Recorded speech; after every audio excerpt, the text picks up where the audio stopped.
जब चालाक की चालाकियां चरमरा जाती हैं तो उसका चाल चरित्र और चेहरा दुनिया के सामने आ जाता है। यही कुछ हुआ है अमेरिकी राष्ट्रपति डोनाल्ड ट्रंप के साथ। भारत के साथ कोशिश ये की थी कि मेरी साजिशों के इस चंगुल में फंसा लूंगा भारत को और भारत को आइसोलेट कर दूंगा, भारत को दुनिया में अलग थलग भारत पड़ जाएगा और भारत के चाइना से और रशिया से भी इसको दूरी बना के अल्टीमेटली फोर्स कर दूंगा कि भारत बॉ डाउन कर दे, अपने हाथ खड़े कर दे और कहे अमेरिका तुम कहोगे शर्तों पे चलने को हम तैयार हैं। पासा पलट गया, सारी कहानी उल्टी पड़ गई। क्या बात हुई है सारी चर्चा करेंगे इस वीडियो में। नमस्कार, मेरा नाम है नीरज पारिक, आप देख रहे हैं Neeraj Pareek official YouTube channel.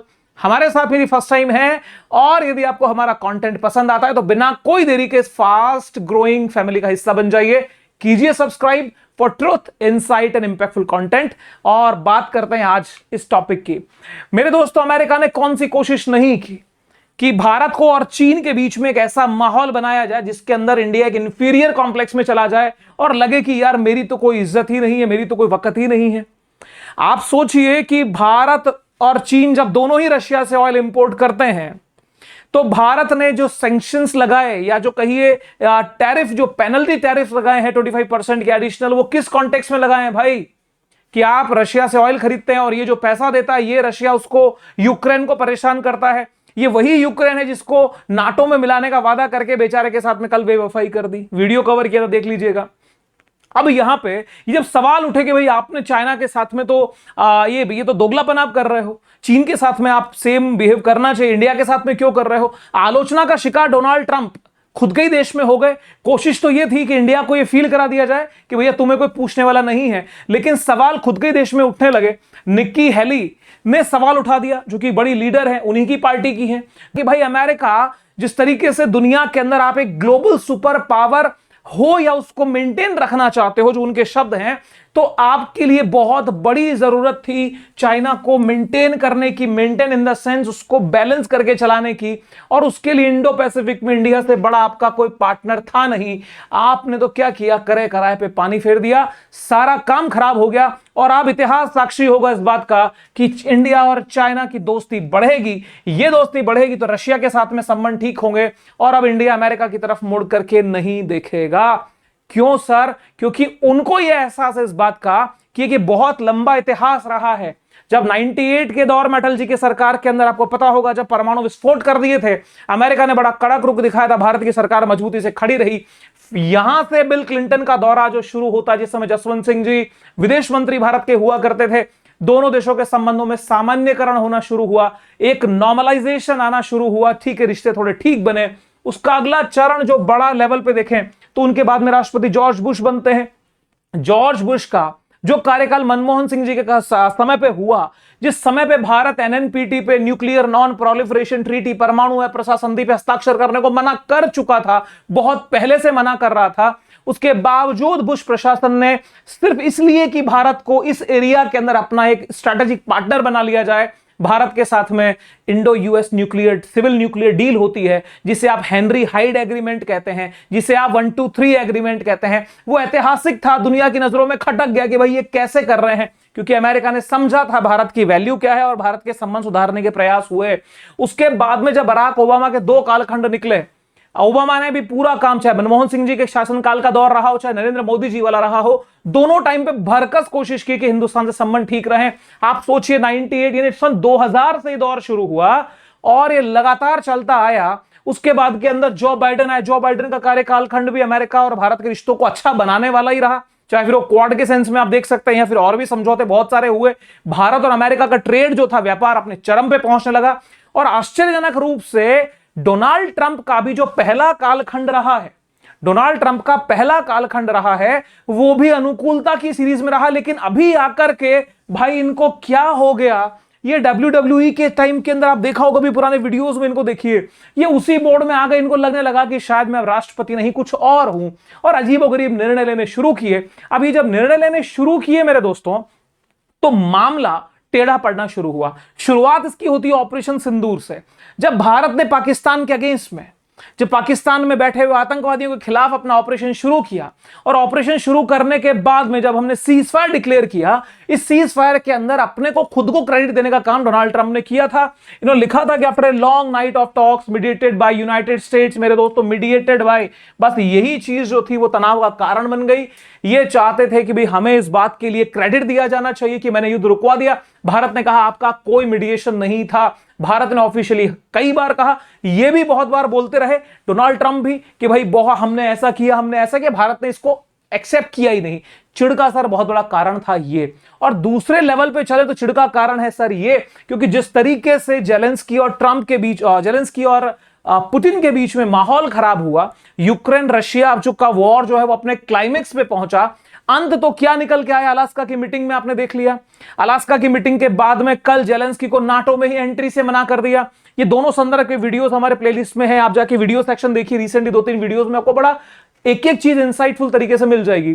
तो भारत के साथ में समस्या ये रही कि भारत को क्या कह रहे थे कि भाई आप जो पुतिन का सहयोग करते हो, पुतिन के साथ में आप खड़े हो, तो पुतिन को जब आप पैसा देते हो, ये जेलेंस्की के देश यानी यूक्रेन के अंदर ह्यूमन किलिंग करता है, जनता को मारता है, और वो सर एक हम बर्दाश्त नहीं करेंगे। इतनी बड़ी चिंता थी, और उसी के परिणाम स्वरूप इनको ये लगता था कि भारत रशिया के साथ खड़ा है।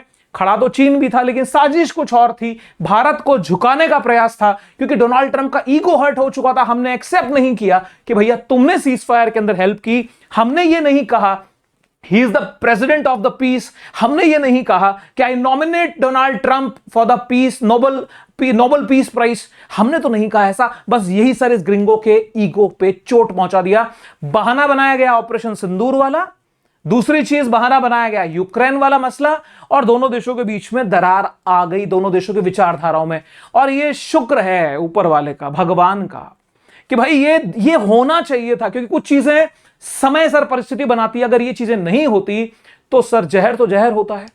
आज किसी के मन में जहर है तो जहर है, और 2 साल बाद जहर निकलता तो जहर निकलता। भारत के लिए पहले भी घातक था, भारत के लिए आज भी घातक है, और भारत के लिए आगे भी घातक होगा, बशर्ते हम थोड़ी दूरी बना के चले। कीचड़ में पत्थर जाएगा तो छींटा हम पे उछलना है मेरे दोस्तों। अब यहां से मामला जब बढ़ा तो साहब 25% टैरिफ इंडिया पे लगा दिया गया। अड़ोसी पड़ोसियों पे किसी पे 19 है, किसी पे 20 है, किसी पे 21 है, किसी पे 15 है। मामला टेढ़ा था।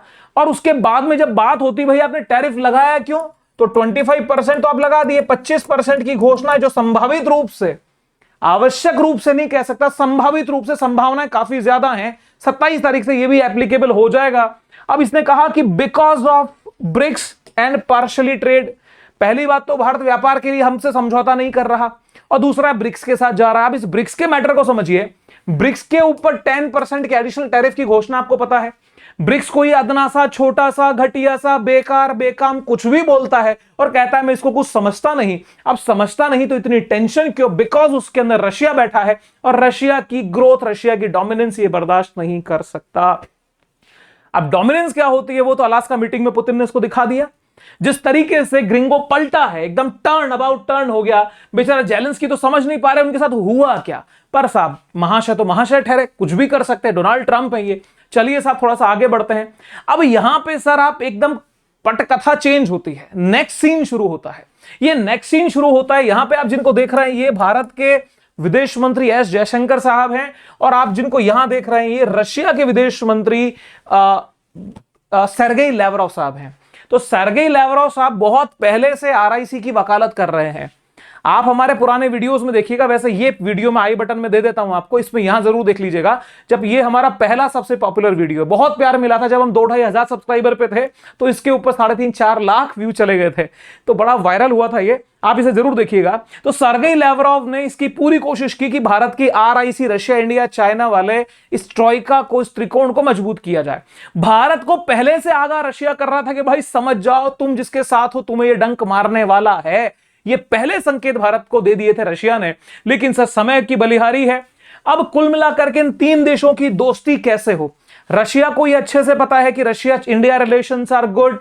रशिया को यह भी पता है कि रशिया चाइना की रिलेशन भी बेहतर हैं, बट रशिया को यह भी पता है कि इंडिया और चाइना के बीच में क्लैशेस हैं, तनाव है, कहीं दूरियां हैं। उन दूरियों को कवर किए बिना ये आरआईसी मजबूत नहीं होगा, और आरआईसी के मजबूत हुए बिना ब्रिक्स को बहुत मजबूत करने की कल्पना हम कर भी नहीं सकते, क्योंकि ये दो बड़ी अर्थव्यवस्थाओं का नजदीक आना जरूरी है। और वहीं से रशिया ने इसको बैक करना शुरू किया, प्रयास करने शुरू किए कि चाइना और इंडिया की जो रिलेशन है वो बेहतर हो जाए, क्योंकि दुनिया के अंदर अमेरिका को आज के टाइम में दो बड़े देश जो चैलेंज करते हैं, दो बड़े रिजीम जो चैलेंज करते हैं, वो रशिया है, एक दूसरा चाइना है। यहां पे आवश्यकता इंडिया की भी है, और इंडिया धीरे धीरे अब उसमें ग्रो कर रहा है। रशिया ने इसके लिए काफी प्रयास किए। रशिया को इस बात के लिए आश्वासन था कि भाई हमने इंडिया का सहयोग हर मुद्दे पे किया, लेकिन जिस तरीके से बीते कुछ समय से इंडिया ने अपना पूरी तरह से प्रो टिल्टेशन, बहुत हद तक झुकाव जो अमेरिका की तरफ, वेस्ट की तरफ दिखाया था, तो ये इमेज जो है ये बहुत हद तक इसको क्लियरिफाई कर रही है कि ट्रंप चाह रहे थे कि मोदी जी लौट आइए वेस्ट से ईस्ट की तरफ, यहीं पे जो है ये हम अपने लोग हैं, यहां अपनापन है, यहां वास्तविक जो आपके रिलेशन है जड़ वाले मित्रवत, वो यहीं पे आपको मिलेंगे, वहां नहीं मिलेंगे। समय के साथ में चीजें देखो, हमने खुद ने नहीं किया तो परिस्थितियां ऐसी बन गई जो कि हमारे लिए हितकारक थी। डोनाल्ड ट्रंप के लिए यह तो क्लियर है कि वो रशिया और इंडिया के बीच में फ्रिक्शन डालने की कोशिश करेगा, क्योंकि दबाव दे रहा है इंडिया पे कि इंडिया पे दबाव दूंगा तो रशिया युद्ध रोक देगा, तो कहीं ना कहीं दोनों देशों को दूर करने की प्लानिंग है। लेकिन अमेरिका के लिए सबसे आसान जो चीज थी वो ये थी कि इंडिया और चाइना की दोस्ती को ना होने दिया जाए। देखिए, दो बातें हैं, एक होता है कि दोस्ती को कमजोर किया जाए, और एक होता है कि दोस्ती होने ना दी जाए। तो दोस्ती होने ना दी जाए ये बहुत आसान है बनिस्पत इसके कि दोस्ती को कमजोर किया जाए, क्योंकि जब दो देशों में दोस्ती है ही नहीं, तनाव ऑलरेडी मेंटेन है, तो उस मेंटेन तनाव में जलती हुई आग में घी डालने में से जोर किसे आता है।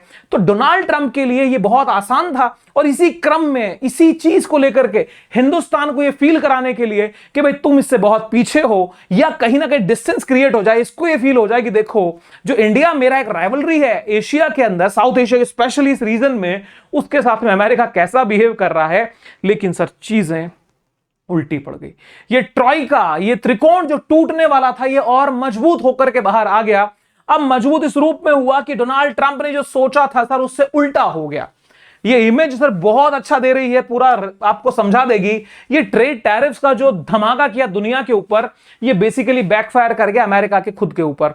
आज की डेट के अंदर बहुत सारे अर्थशास्त्री ये बात कह रहे हैं, बीबीसी की बहुत सारी रिपोर्ट्स में ये चीज मेंशन हुई है कि बहुत सारे अर्थशास्त्रियों ने अनुमान दे दिया है कि सर मामला टेढ़ा है, मामला जो है वो गड़बड़ है। लेकिन अभी वो इंपैक्ट नजर नहीं आ रहा, लेकिन अगली 6 माह में आप देखिएगा अमेरिका की अर्थव्यवस्था में वो स्टैगफ्लेशन का दौर आ जाएगा, एक स्थिर हो जाएगी अर्थव्यवस्था और महंगाई बढ़ जाएगी। सर ये बहुत खतरनाक स्थिति होती है जो किसी भी अर्थव्यवस्था की तहस नहस करने के लिए काफी है। कोई बात नहीं, हम बचे, हमारी निर्भरताएं पलटने वाली, देखो कैसे कैसे क्या क्या हुआ।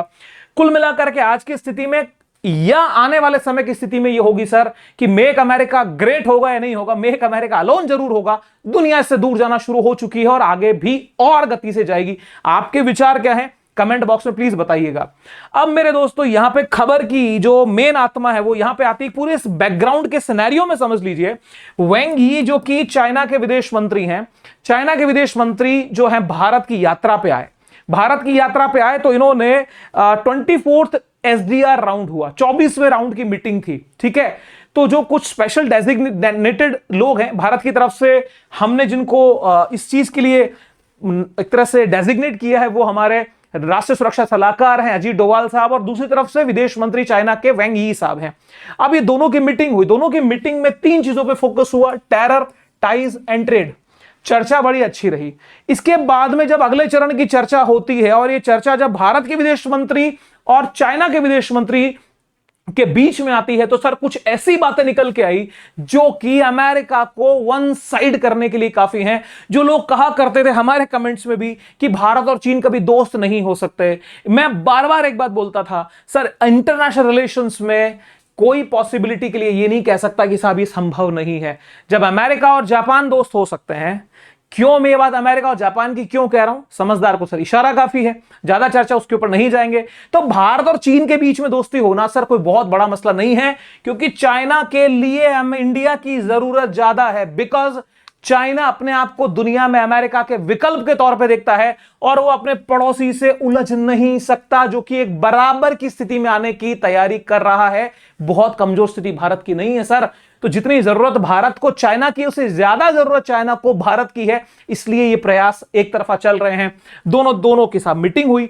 मीटिंग में क्या क्या चीजें निकल के आई देखिएगा, आश्चर्य होगा आपको पता हो तो 14 जुलाई को जयशंकर साहब की मीटिंग चाइनीज काउंटर पार्ट यानी वेंग यी साहब से बीजिंग में भी हुई थी। ठीक है सर, बीजिंग में भी ये मुलाकात करके आए थे और वहां के उसी क्रम को आगे बढ़ाने के क्रम में आपकी मीटिंग दोबारा से यहां होती है। ये इमेज कल बड़ी वायरल हुई थी। दोनों पक्ष आमने सामने बैठे और बहुत बेहतर तरीके से दोनों पक्षों के बीच में चर्चा हुई।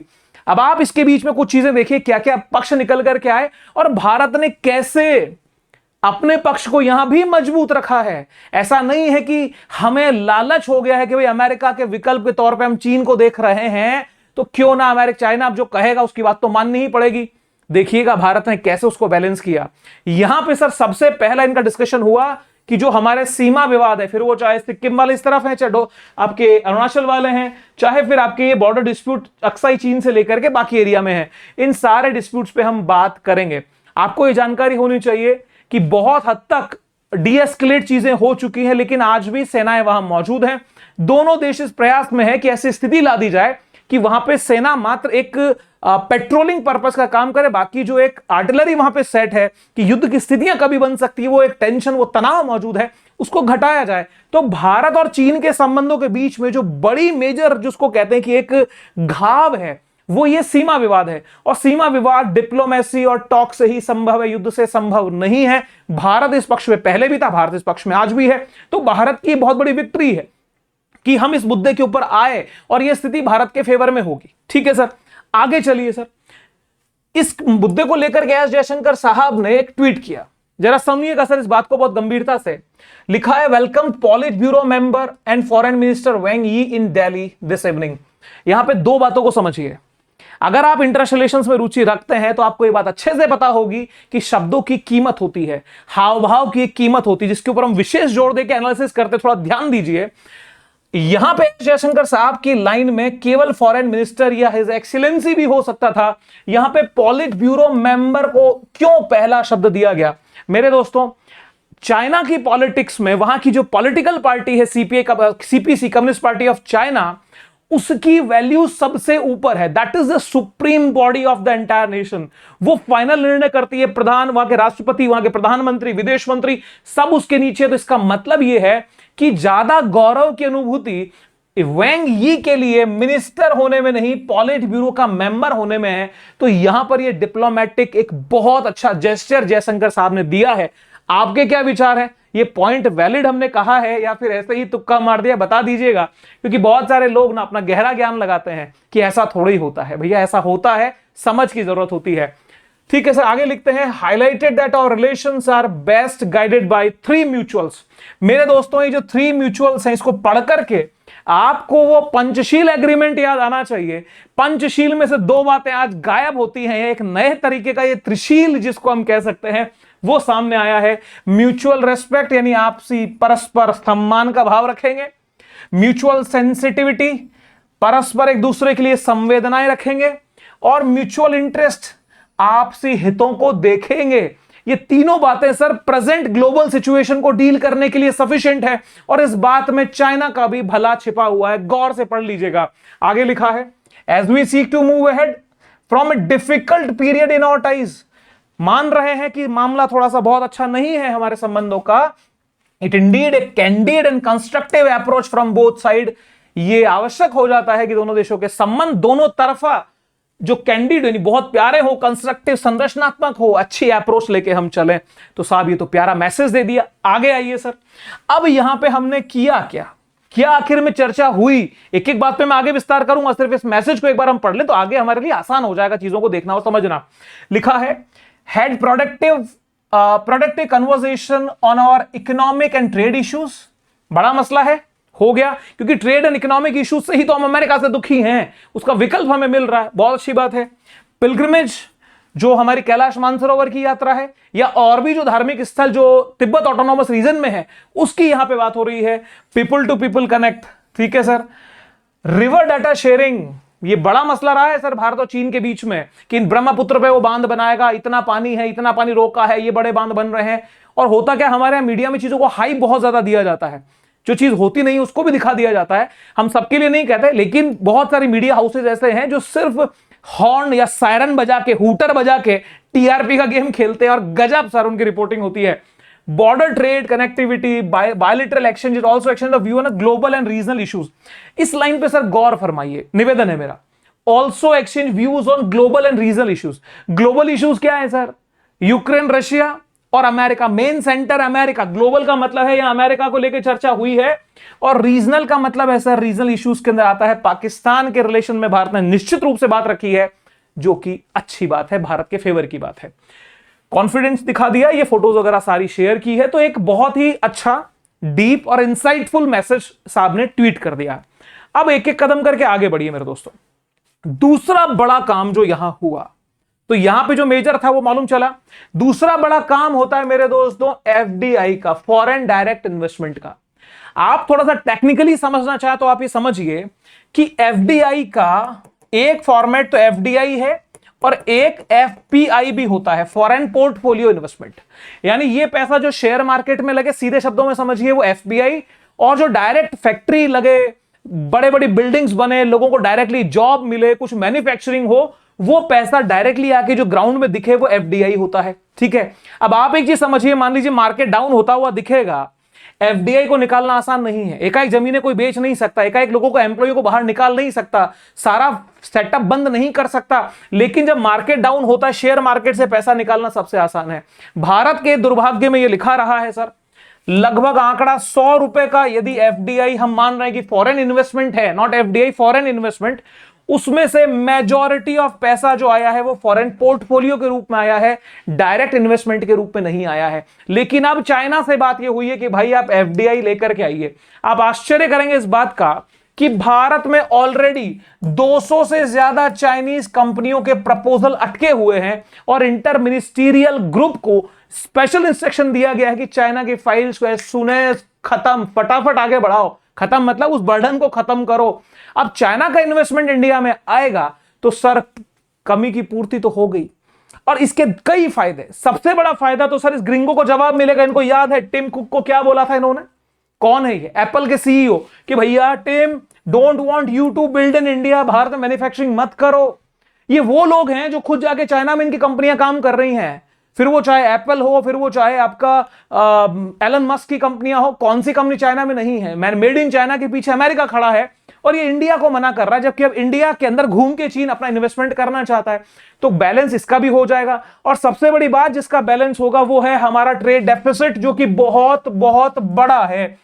सोचिए 14.3 बिलियन यूएसडी का एक्सपोर्ट और 113.5 बिलियन यूएसडी का इंपोर्ट, ये भारत में हो रहा है। लगभग 199 अप्रॉक्स 100 बिलियन यूएसडी के हम ट्रेड डेफिसिट में चल रहे हैं। इस ट्रेड डेफिसिट को कंट्रोल करने का बहुत अच्छा चांस ये एफडीआई भारत को देगा, जो कि भारत सरकार की एक बहुत अच्छी नीति का परिणाम है। और ये चीन को साथ लेने का, अमेरिका को कंट्रोल करने की बात हो गई। इंडिया ऑलरेडी रशिया के साथ में रूबल में ट्रेड कर रहा है, और यहां पे बात यह भी है कि क्यों ना इंडिया और चाइना के बीच में युआन और रूपी में ट्रेड हो। आप हमें कोई चीज भेजेंगे, हम उसका पैसा आपको युआन में कर देंगे। हम आपको कोई चीज बेचे, आप हमें रूपी में पेमेंट कर दो। डॉलर को डिडॉलराइज, आप सोचो अगर रशिया, चाइना और इंडिया जैसी ये बड़ी अर्थव्यवस्थाओं ने यदि डॉलर को साइड आउट करना शुरू किया आपसी ट्रेड के लिए भी ना, तो एक बहुत बड़ा सर चोट अमेरिका की अर्थव्यवस्था पे लगेगी, और ग्रिंगो इस बात को समझ भी नहीं पाएगा कि कौन सा खेला इसके साथ में हो गया। आप क्या सोचते हैं? कमेंट बताइएगा सर। तो सर प्रोसेस तो चालू है, मामला बढ़ चुका है। इसके बाद में आपको पता हो तो रणधीर जायसवाल साहब ने बहुत अच्छे से इनको जवाब दिया था कल परसों कि हम और क्या करने वाले हैं। बोला ना ट्रेड, हम जो बॉर्डर ट्रेड को भी, जो कॉन्फ्लिक्ट है उसको भी दूर करेंगे। तो यहां पे साफ आया था, ये एएनआई की न्यूज है सर, 14 अगस्त 2025 की हमने कवर की थी। इन्होंने लिखा है कि भाई हम क्या करेंगे, लिपुलेख पास जो उत्तराखंड का है वो खोलेंगे, शिवकिला हिमाचल वाला खोलेंगे, और नाथुला सिक्किम वाला खोलेंगे। जैसे ये हमारा उत्तराखंड है, उत्तराखंड के अंदर ये लिपुलेख पास ओपन होगा, जो ट्रेड होगा। शिवकिला जो हिमाचल में है ये ओपन हो जाएगा, और नाथुला ये सिक्किम में जो है ये ओपन हो जाएगा। तो ये तीन जो पासेस जिनके थ्रू हमारा व्यापार होता है रोड, वाई रोड से, उसको मजबूत करेंगे। तो सवाल यहां यह भी था कि यार क्या इतना ऐसा इशू है मेजर कि आप रोड खोलोगे? बात ऐसी है कि इसमें एक्सप्लेन भी किया गया है। क्या एक्सप्लेन किया गया है एक्सप्लेन ये भी किया गया है कि बिल्कुल बात सही है कि ये बहुत ज्यादा इकोनॉमिकली हमारे पे वो नहीं है कि साहब पैसा बहुत बनेगा, लेकिन ये दुनिया को ये मैसेज देगा कि इनके बीच में रिलेशंस नॉर्मल है। अपने संबंधों को सकारात्मक या सरल सहज दिखाना भी अपने आप में एक बहुत बड़ी विक्ट्री होती है सर, ठीक है। ये भी एक आर्ट है और ये कोशिश यहां जारी है, जो कि बहुत अच्छी बात है। इसके साथ में जो एक बहुत बड़ा अचीवमेंट भारत सरकार का यहां रहेगा, दोनों देशों के बीच के टाइप्स का रहेगा, China lifts curbs on fertilizers, rare earth and tunnel boring machine to India. 19 अगस्त 2025 सुबह 10:08 की खबर है। रेयर अर्थ मिनरल्स को लेकर भारत परेशान रहा, चाइना ने रोक लगा दी थी, हट गई है, हटा दिया जाएगा। फर्टिलाइजर जिसके अंदर हम स्पेशली डीएपी और पोटाश को लेकर के, यूरिया को लेकर हम उस पर डिपेंडेंट हैं बहुत बड़ी मात्रा में। भले ही हमने आत्मनिर्भर भारत का नारा दिया है, समय लगेगा चीजों को सेट होने में, लेकिन विकल्प तो हमारे पास में होना चाहिए। चाइना से वो भी आ रहा है और इंफ्रास्ट्रक्चर वर्क के लिए मेरे दोस्तों जो बोरिंग मशीन्स होती हैं, टनल बोरिंग मशीन्स, उनकी ये 3 चीजों की सप्लाई वहां से रुकी हुई थी। ये एक बहुत बड़ा इस वार्ता का परिणाम यहां पे निकल करके आया है। इसके साथ साथ में अब एक और सुनिए सर, मैंने शुरुआत में एक बात आपसे कही थी कि भारत अपनी शर्तों पे काम कर रहा है, दबाव में नहीं है। गौर फरमाइएगा सर, यहां पे वेंग यी ने, जो चाइनीज फॉरेन मिनिस्टर हैं, उन्होंने कहा कि आप ताइवान से ट्रेड करना बंद कर दीजिए। ये ताइवान है, चाइना, ताइवान से ट्रेड करना बंद कर दो। तो भारत ने, ये हो सकता था भाई, चाइना को ये फील हुआ होगा कि भाई जिस तरीके से हम इनकी हेल्प कर रहे हैं, चीजों को ओपन करके आ रहे हैं, तो नेगोशिएशन टेबल पे बैठे हैं, दाव खेलने में जाता क्या है। हो सकता है दबाव में भारत हां बोल दे। भारत ने कहा कि साहब आप भी गजब करते हो, मतलब ये वही बात हो गई कि यूरोप खुद ट्रेड कर रहा है रशिया के साथ में और इंडिया को कह आप ट्रेड मत करो, अमेरिका खुद ट्रेड कर रशिया के साथ में, हमें कह रहा ट्रेड मत करो। तो भारत के एस जयशंकर साहब ने कहा कि यार आप खुद तो इनके साथ में इकोनॉमिक रिलेशंस बना के बैठे हो, खुद आप इनके साथ में व्यापार करते हो और हमें मना करते हो। Sir how is it possible, ये लाइन लिखी गई sir, how is it possible, क्योंकि वहां पे मैं एक बताता हूं, शिन्हुआ न्यूज एजेंसी है जो कि वहां की official news agency, Xinhua news agency, उसने ये पब्लिश कर दिया कि जयशंकर साहब ने बोल दिया है कि Taiwan is an integral part of China और ताइवान बिलोंग्स टू चाइना। तो भारत ने कहा कि भैया ऐसा कुछ नहीं है, हम हमारी पुरानी पोजीशन बरकरार है। मतलब समझौता हो रहा है, एग्रीमेंट हो रहा है, दोनों का म्यूचुअल बेनिफिट की बात करो, दबाव की बात नहीं सहेंगे, ठीक है। ना आंख दिखाएंगे, ना आंख झुकाएंगे, आंख मिलाएंगे, बस उसी के ऊपर आगे बढ़े, जो कि एक बहुत पॉजिटिव था। तो भारत मतलब यहां पे कॉम्प्रोमाइज वाली कंडीशन में नहीं आया। बड़ी बात अब क्या हो रही है, मोदी जी एससीओ मीटिंग के लिए चाइना जा रहे हैं, ठीक है। मोदी जी की इस मीटिंग का, इस विजिट का पहले संभावनाएं कम थी जब तक भारत और अमेरिका के रिलेशंस में इतनी कड़वाहट नहीं आई थी, ठीक है सर। यह यात्रा मोदी जी की मेरे ख्याल में 6 नंबर की यात्रा होगी और शायद किसी प्रधानमंत्री के काल की, एक प्रधानमंत्री की चाइना की सबसे ज्यादा यात्रा वाले प्रधानमंत्री हो जाएंगे, जो कि अच्छी बात है। हम पड़ोस में झगड़ा करें, पड़ोस में हमारे तनाव बरकरार रहें, झगड़ा करने का मतलब ही नहीं कि भारत की तरफ से कुछ होता है, लेकिन अगर किसी थर्ड पार्टी की वजह से हमारा पड़ोस अगर गड़बड़ होता है तो उसको ठीक करना चाहिए, जबकि हमारा जिसकी वजह झगड़ा हो रहा है वो खुद बेकार है। आप क्या सोचते हैं बताइएगा। तो सर ये संबंधों के बीच में सकारात्मकता जिस तरीके से बढ़ी, तो साहब का मतलब तनाव तो इनको होना लाजमी था, परेशान है। अब होगा क्या, भारत और चीन तो पास आ गए, अमेरिका की पूरी पॉलिटिकल जो विंग है वो यही बोल रही है कि भाई ये तो ट्रंप ने गिफ्ट दे दिया इन दोनों को करीब ला दिया। अब करीब ला दिया तो ला दिया सर, चालबाजियों की जो बोलते ना चालाक की जो चालबाजियां थी वो चरमरा गई हैं, हमने यही बोला। अब चरमरा गई है तो क्या होगा, इनको ये याद आता है भाई कोई लौटा दे मेरे बीते हुए दिन, वो टॉक, वो वॉक और वो रॉक, क्या करें अब कि साथ अब मिलना मुश्किल है सर। ये 2 राहें बढ़ चुकी हैं, ये मतलब जो ना जंक्शन से 2 रास्ते फट चुके हैं, अब ये फिर मिलने वाले कभी नहीं है, मिलने वाले नहीं, बहुत मुश्किल होगा, बहुत लंबा समय लगेगा जब ये रिप्लेस होकर कोई अच्छा बंदा यहां पे प्रधान राष्ट्रपति बन के आ जाएगा। और इस परिस्थिति में यदि आई और सी का मिलन होता है तो ये RIC को बढ़ाता है और RIC बढ़ेगा तो ब्रिक्स बढ़ेगा। ब्रिक्स की मजबूती डॉलर को चैलेंज देगी, जो दुनिया को कठपुतली बनाए हुए बैठा है, इसका टूटना जरूरी है। डॉलर बिना अमेरिका ऐसा है जैसे बिना आत्मा का शरीर, बेजान शरीर के जैसा होगा डॉलर की कमजोर होते ही, और डॉलर को कमजोर करना बहुत मुश्किल नहीं है। यदि बड़ी अर्थव्यवस्थाएं आपसी ट्रेड को मेंटेन कर लें और आपसी ट्रेड के लिए अपनी ही करेंसी का यूज करना शुरू करें तो कोई समस्या पैदा यहां नहीं होगी। सर धीरे धीरे देखते हैं आगे और इसमें क्या विकास होता है। भारत अपने मित्र के साथ में यथावत रूप से आ चुका है, जुड़ चुका है, जो कि एक सकारात्मक संकेत है। और इन्हीं सकारात्मक संकेतों में ट्रंप को भी इस बात का अच्छे से पता है कि भारत जो है अब पेट्रोलियम लेना रोकेगा नहीं। इनकी अक्ल के ऊपर जो है ना वो प्रेशर बढ़ चुका है कि भारत अब झुकने वाले देशों में से नहीं है। अब हमें वेट इस बात का है कि भारत कब क्वाड से अपने आप को बाहर करता है। क्या क्वाड से भारत अपने आप को बाहर करेगा? आपके विचार बताइए, कभी इसके ऊपर भी जिक्र करेंगे क्योंकि देश की फिक्र है तो जिक्र करना जरूरी है। क्वाड को लेकर आपके क्या विचार है? इस परिस्थिति में क्वाड के लिए भारत को क्या करना चाहिए? तो मेरे साथियों, रणदीप जायसवाल जैसा कि इनको समझा ही चुके थे, तो जवाब बैक टू बैक मिलते रहे। बहुत सारे लीडर्स हैं, चाहे फिर वो लुला डिसिल्वा हो, शी जिनपिंग हो, अब उसी क्रम में नरेंद्र मोदी जी भी, यानी हमारी सरकार भी है, मजबूती से ग्रिंगो को एक औकात उसकी याद दिलाई है। आत्मनिर्भर भारत का नारा लगाए, भले ही हमारे एफडीआई के लिए हम खुश हो जाएं, लेकिन जब तक हमारी जड़ें मजबूत नहीं होगी, हम खुद सक्षम नहीं होंगे निर्माण करने के लिए, तब तक हम मजबूत उस स्थिति में नहीं आ पाएंगे। तो अब आजाद भारत के साथ में अब आत्मनिर्भर भारत की रिक्वायरमेंट है, जो कि पूरा होगा। हम हिंदुस्तानी, हम 150 करोड़ लोग मिलकर इस देश को आगे ले जाएंगे। ये युवा पीढ़ी और आपके और मेरे जैसे अपनी अपनी तरफ में जो बेहतर कर पाएंगे, हम वो करने की कोशिश करेंगे। ये वादा अपने देश से हम करते हैं, ये वादा हमारे जो राष्ट्र प्रेमी हैं हम उनसे करते हैं। देश के लिए हम हमेशा खड़े हैं। तो मेरे दोस्तों, आरआईसी जिंदाबाद, बढ़ना चाहिए। तो अब यहां पे ब्रिक्स मजबूत हो रहा है, चीन से रिश्ते सुधर रहे हैं। प्रेजेंटेशन कैसा लगा, चीजें कॉन्टेक्स्ट समझ में आया नहीं आया, आपके जो भी विचार हो प्लीज दीजिएगा। आपके आशीर्वाद स्वरूप जो वचन होते हैं, जो आप लिख देते हैं, हमारे हौसले को 7वें आसमान पे पहुंचाते हैं और कुछ बेहतर करने का जज्बा हम में जगाते हैं। क्योंकि हमारा सिर्फ एक ही मकसद है, वो है सत्य, ट्रुथ, इनसाइट एंड इंपैक्ट। जो भी होगा अनबायस्ड होगा, अनफिल्टर्ड होगा, और बायसनेस अगर कहीं होगी तो वो सिर्फ एक शर्त पे होगी, वो होगी हमारे देश का हित। देश के हित के ऊपर सर कुछ नहीं है, ना रशिया है, ना चाइना है, ना अमेरिका है। हिंदुस्तान सर्वोपरि था, हिंदुस्तान सर्वोपरि है और हिंदुस्तान सर्वोपरि रहेगा। तो अनफिल्टर्ड कंटेंट के लिए जुड़े रहिएगा, हमारे को सब्सक्राइब करके हमारे हौसले को बढ़ाइएगा। 100K का सफर बहुत जल्दी पूरा हो जाएगा। इस सिंधु में बिंदु का योगदान आप भी दीजिए, साथियों के साथ में शेयर करिए। फिर मिलूंगा किसी और वीडियो में, तब तक के लिए stay happy, stay safe, wish you very happy learning, see you soon, जय हिंद, बाय बाय।